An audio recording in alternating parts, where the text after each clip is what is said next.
sind heute hier auf der 4. Box-Profi-Gala in Falkensee von der Kutsch Box Promotion und ja, wir haben uns vor einem halben Jahr schon gesprochen. Nick Klappert ist hier heute zu Abend. Schönen guten Abend, Nick. Mahlzeit. Ich freue mich, dass ich wieder hier sein darf. Super. Grüß dich. Nick, heute sind ja wirklich Knallerkämpfe angesetzt, hautenge Begegnungen und ja, hast du einen Favoritenkampf heute Abend?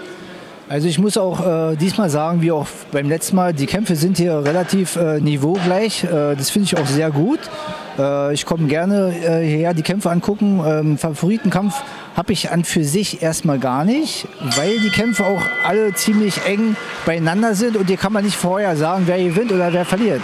Und das ist das Gute. Nur ist die vorletzte Begegnung des Abends Matevosyan gegen Natalizzi. Auch zwei super Weltergewichtler. Deine Gewichtsklasse, also die kennst du sicherlich auch schon so vom Hörensagen und so. Wie schätzt du da so diese Begegnung ein? Also der Natalizzi hat ja schon damals gegen Rico Müller gewonnen in Italien. Meinst du, der wird heute den Auswärtssieg einfahren? Also ich denke mal, es wird schon schwer. Der Haro, der ist ja schon nicht schlecht, sage ich mal. Der ist schon ein starker Mann. Der Natalizzi, Italiener, der ist auch gut. Aber ich denke mal, dass der Haro, denke ich mal, das Ding auch nach Hause fahren wird. Ich denke aber, der müsste sich ein bisschen strecken, denke ich. Also wir denken auch, dass es wirklich eine enge Begegnung wird. Wir werden sehen, was die Punktrichter sehen. Wir sind ja hier auch in Deutschland, nicht im Ausland. Ne? Mal gucken, wie es läuft. Und Nick, kommen wir mal zu dir.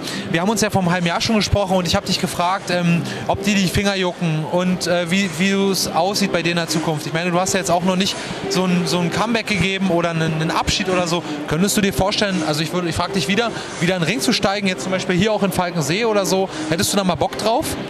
Ich liebe Boxen.